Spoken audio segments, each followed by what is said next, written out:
ತ್ರಿವರ್ಣ ನ್ಯೂಸ್ನ ಕ್ರೈಮ್ ಕಾರ್ನರ್ಗೆ ಸ್ವಾಗತ. ನಾನು ಉಮರ್ ಫಾರೂಕ್. ಈ ವಿಚಾರನ ಹೇಗೆ ಹೇಳಬೇಕು ಗೊತ್ತಾಗ್ತಿಲ್ಲ. ಇದನ್ನು ಕೇಳಿದರೆ ಎಂಥವ್ರಿಗಾದ್ರೂ ರಕ್ತ ಕುದ್ದು ಬರುತ್ತೆ. ಒಂದು ಚಿಕ್ಕ ಹುಡುಗಿ, 20ಕ್ಕೂ ಹೆಚ್ಚು ಜನ ಯುವಕರು, ಬರೋಬ್ಬರಿ ಒಂದು ವಾರ.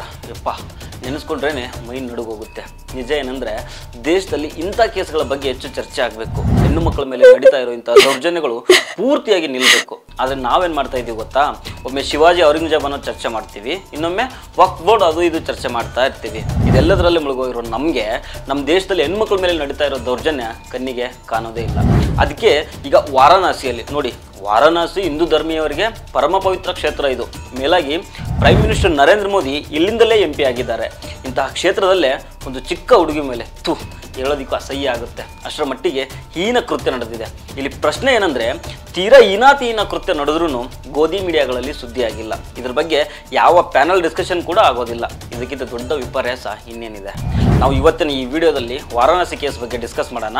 ಅದಕ್ಕೂ ಮೊದಲು ನೀವಿನ್ನೂ ನಮ್ಮ ಚಾನಲ್ನ ಸಬ್ಸ್ಕ್ರೈಬ್ ಮಾಡಿಲ್ಲ ಅಂದರೆ ಸಬ್ಸ್ಕ್ರೈಬ್ ಮಾಡಿ. ಈ ವಿಡಿಯೋನ ಕೊನೆ ತನಕ ಮಿಸ್ ಮಾಡದೆ ನೋಡಿ. ಪ್ರಿಯ ವೀಕ್ಷಕರೇ, ನಮ್ಮಲ್ಲಿ ಎಲೆಕ್ಷನ್ ಇದ್ದಾಗ ಉತ್ತರ ಪ್ರದೇಶದ ರಾಜಕಾರಣಿಗಳು ಬಂದು ನಮ್ಮ ಕರ್ನಾಟಕನ UP ಮಾಡೆಲ್ ಮಾಡ್ತೀವಿ ಅಂತ ಹೇಳ್ತಾ ಇರ್ತಾರೆ. ನಮ್ಮ ಸಮೃದ್ಧ ಕರ್ನಾಟಕನ ಆ ಮಾಡೆಲ್ ಈ ಮಾಡೆಲ್ ಮಾಡ್ತೀವಿ ಅಂತ ಹೇಳ್ತಾ ಇರ್ತಾರಲ್ಲ, ಅವರ UP ಮಾಡೆಲ್ ಹೇಗಿದೆ ಅನ್ನೋದನ್ನು ಇವತ್ತು ನೋಡೋಣ. ನೋಡಿ, ಉತ್ತರ ಪ್ರದೇಶದ ವಾರಣಾಸಿ, ಈ ರಾಜ್ಯಕ್ಕೆ ಯೋಗಿ ಆದಿತ್ಯನಾಥ್ ಚೀಫ್ ಮಿನಿಸ್ಟ್ರು. ಇದೇ ವಾರಣಾಸಿಯಿಂದ ನರೇಂದ್ರ ಮೋದಿ ಸಂಸದರಿಗೆ ಪ್ರೈಮ್ ಮಿನಿಸ್ಟರ್ ಕೂಡ ಆಗಿದ್ದಾರೆ. ಈ ವಾರಣಾಸಿಯಲ್ಲಿ ಮ್ಯಾರಥಾನ್ ರೇಪ್ ನಡೆದಿರೋ ಕೇಸ್ ಬೆಳಕಿಗೆ ಬಂದಿದೆ. 19 ವರ್ಷದ ಒಂದು ಯುವತಿಯನ್ನ ಬರೋಬ್ಬರಿ ಒಂದು ವಾರ ಕಾಲ 23 ಮಂದಿ ಹುರಿದು ಮುಕ್ಕಿದ್ದಾರೆ. ಒಂದು ಲೆಕ್ಕದಲ್ಲಿ ದೆಹಲಿಯ ನಿರ್ಭಯ ಕೇಸ್ ಆಗಿತ್ತಲ್ಲ, ಅದಕ್ಕಿನ್ನ ಭಯಾನಕ ಕೇಸ್ ಇದು. 19 ವರ್ಷದ ಯುವತಿಯನ್ನ ಬೇರೆ ಬೇರೆ ಪ್ಲೇಸ್ಗಳಿಗೆ ಕರ್ಕೊಂಡು ಹೋಗ್ತಾರೆ, ಮನಸೋ ಇಚ್ಛೆ ಆಕೆ ಮೇಲೆ ಮುಗಿದು ಬೀಳ್ತಾರೆ. ಇಲ್ಲಿ ಆಘಾತಕಾರಿ ವಿಷಯ ಏನಂತಂದ್ರೆ, ನಿನಗೆ ಹೆಲ್ಪ್ ಮಾಡ್ತೀವಿ, ನಿನ್ನನ್ನು ನಾವು ಕಾಪಾಡ್ತೀವಿ ಅಂತ ಮುಂದೆ ಬಂದ ಹುಡುಗರೆ ಮತ್ತೆ ಆ ಯುವತಿ ಮೇಲೆ ಮುಗಿ ಬೀಳ್ತಾರೆ, ತಮ್ಮ ಕಾಮತೃಷಿಯನ್ನು ತೀರಿಸ್ಕೊಳ್ತಾರೆ. ಆಗಿದ್ದೇನೆಂದ್ರೆ, ವಾರಣಾಸಿ ಹತ್ರ ಲಾಲ್ಪುರ್ ಪೊಲೀಸ್ ಸ್ಟೇಷನ್ ಇದೆ. ಆ ಸ್ಟೇಷನ್ ಲಿಮಿಟ್ಸ್ನಲ್ಲಿ ನಡೆದಿರೋ ಘಟನೆ ಇದು. ಮಾರ್ಚ್ 29ನೇ ತಾರೀಕು ಯುವತಿ ತನ್ನ ಫ್ರೆಂಡ್ ಜೊತೆಗೆ ಹೊರಗಡೆ ಹೋಗ್ತಾಳೆ. ಆಮೇಲೆ ಏಪ್ರಿಲ್ 4ನೇ ತಾರೀಕಿಗೆ ಮನೆಗೆ ವಾಪಸ್ ಬರ್ತಾಳೆ. ಇಷ್ಟು ದಿನ ಅಂದರೆ ಮಾರ್ಚ್ 29ರಿಂದ ಏಪ್ರಿಲ್ 4ನೇ ತಾರೀಕು ತನಕ ಬರೋಬ್ಬರಿ 23 ಜನ ಯುವಕರು ಆ ಯುವತಿಯನ್ನು ರೇಪ್ ಮಾಡ್ತಾರೆ. ಅವತ್ತು ಮಾರ್ಚ್ 29ನೇ ತಾರೀಕು ಆ ಯುವತಿ ತನ್ನ ಫ್ರೆಂಡ್ ರಾಜ್ ವಿಶ್ವಕರ್ಮನನ್ನು ಮೀಟ್ ಮಾಡೋದಕ್ಕೆ ಅಂತ ಹೋಗ್ತಾಳೆ. ಅವಳನ್ನ ಒಂದು ಕೆಫೆ ಕರ್ಕೊಂಡು ಹೋಗಿ ಇಡೀ ರಾತ್ರಿ ಆ ಕೆಫೆಯಲ್ಲಿ ರೇಪ್ ಮಾಡ್ತಾನೆ. ಆಮೇಲೆ ಮರುದಿನ ಆ ಯುವತಿ ಅಲ್ಲಿಂದ ಅದೇಗೋ ತಪ್ಪಿಸ್ಕೊಂಡು ಬರ್ತಾಳೆ. ಹೀಗೆ ಬರ್ತಾ ಇರಬೇಕಾದ್ರೆ ಒಬ್ಬ ಯುವಕ ಎದುರಾಗ್ತಾನೆ. ಅವನ ಬಳಿ ತನಗಾದ ಕಷ್ಟಗಳನ್ನೆಲ್ಲ ಹೇಳ್ಕೊಳ್ತಾಳೆ. ಅವನು ನಿನಗೆ ನಾನು ಹೆಲ್ಪ್ ಮಾಡ್ತೀನಿ, ಮನೆಗೆ ಬಿಡ್ತೀನಿ ಅಂತ ಬೈಕ್ನಲ್ಲಿ ಕೂರಿಸ್ಕೊಂಡು ಒಂದು ಹೈವೇಗೆ ಕರ್ಕೊಂಡು ಹೋಗಿ ಅಲ್ಲಿ ನಿರ್ಜನ ಪ್ರದೇಶದಲ್ಲಿ ಅತ್ಯಾಚಾರ ಮಾಡ್ತಾನೆ. ಅವಳನ್ನು ಅಲ್ಲೇ ಬಿಟ್ಟು ಹೋಗ್ಬಿಡ್ತಾನೆ. ಆಮೇಲೆ ಮಾರ್ಚ್ 31ನೇ ತಾರೀಕಿಗೆ ಇನ್ನೊಬ್ಬ ವ್ಯಕ್ತಿ, ಅವನ ಹೆಸರು ಆಯುಷ್ ಅಂತ, ತನ್ನ ಫ್ರೆಂಡ್ಸ್ ಜೊತೆಗೆ ಬರ್ತಾನೆ. ಅಲ್ಲಿ ಯುವತಿ ಆ ಹುಡುಗರ ಕಣ್ಣಿಗೆ ಕಾಣಿಸ್ಕೊಳ್ತಾಳೆ.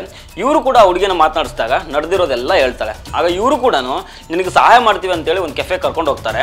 ಅಲ್ಲಿ ಆ ಯುವತಿಗೆ ಡ್ರಗ್ಸ್ ಕೊಟ್ಟು ರೇಪ್ ಮೇಲೆ ರೇಪ್ ಮಾಡ್ತಾರೆ. ಇಲ್ಲಿಂದ ಮರುದಿನ ಏಪ್ರಿಲ್ 1ನೇ ತಾರೀಕು ಅದೇಗೆ ಅಲ್ಲಿಂದ ತಪ್ಪಿಸ್ಕೊಂಡು ಹೋಗ್ತಾಳೆ. ಆಗ ಇನ್ನೊಬ್ಬ ವ್ಯಕ್ತಿ ಸಿಗ್ತಾನೆ, ಅವನ ಹೆಸರು ಸಾಜಿದ್ ಅಂತ.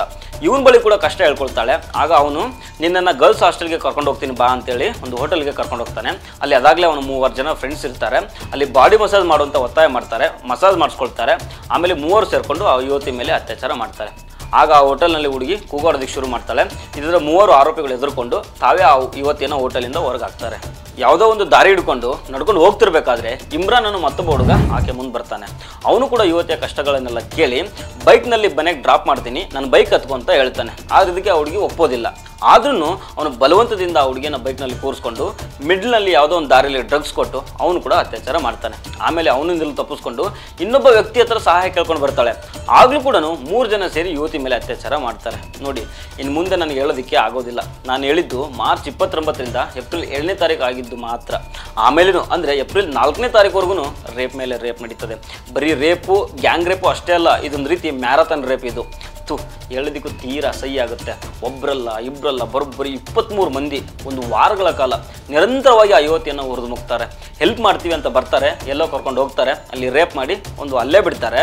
ಕೆಲವೊಮ್ಮೆ ಅವರೇ ಹೊರಗಾಗ್ತಾರೆ, ಇನ್ನು ಕೆಲವೊಮ್ಮೆ ಆ ಯುವತಿ ತಪ್ಪಿಸ್ಕೊಂಡು ಬಂದಿದ್ದಾಳೆ. ಆಮೇಲೆ ಯುವತಿ ಮನೆಗೆ ಬರ್ತಾಳೆ, ತನ್ನ ತಾಯಿ ಮುಂದೆ ಆಗಿದ್ದೆಲ್ಲ ಹೇಳ್ಕೊಳ್ತಾಳೆ. ಇಮಿಡಿಯೇಟ್ಲಿ ತಾಯಿ ಜೊತೆಗೆ ಹೋಗಿ ಪೊಲೀಸ್ ಕಂಪ್ಲೇಂಟ್ ಮಾಡ್ತಾಳೆ. ಈಗ FIR ಆಗಿದೆ, 9 ಜನರನ್ನು ಪೊಲೀಸರು ಅರೆಸ್ಟ್ ಕೂಡ ಮಾಡಿದ್ದಾರೆ.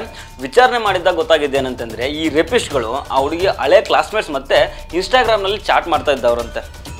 ಏನೇ ಇದ್ರೂ ಈ ರೀತಿ ಮಾಡ್ತಾರೆ. ಆ ಕ್ಷಣದಲ್ಲಿ ಆ ಹುಡುಗಿಯ ಸಿಚುವೇಶನ್ ಹೇಗಿರ್ಬೋದು ಅನ್ನೋದನ್ನು ನೆನೆಸ್ಕೊಂಡ್ರೆ ತುಂಬ ಬೇಜಾರಾಗುತ್ತೆ. ಈಗ 9 ಜನ ಅರೆಸ್ಟ್ ಏನೋ ಆಗಿದ್ದಾರೆ, ಇದರಲ್ಲಿ ಅಪ್ರಾಪ್ತ ಹುಡುಗರು ಕೂಡ ಇದ್ದಾರೆ. ಆದರೆ ಆ ಈ ಮಾಡಲ್ ಅಂತೇಳಿ ದೊಡ್ಡದಾಗಿ ಜಂಬ ಕೊಚ್ಕೊಳ್ತಾರಲ್ಲ, ಆ ರಾಜ್ಯದಲ್ಲೇ ಇಂಥ ಕೃತ್ಯ ನಡೆದಿದೆ.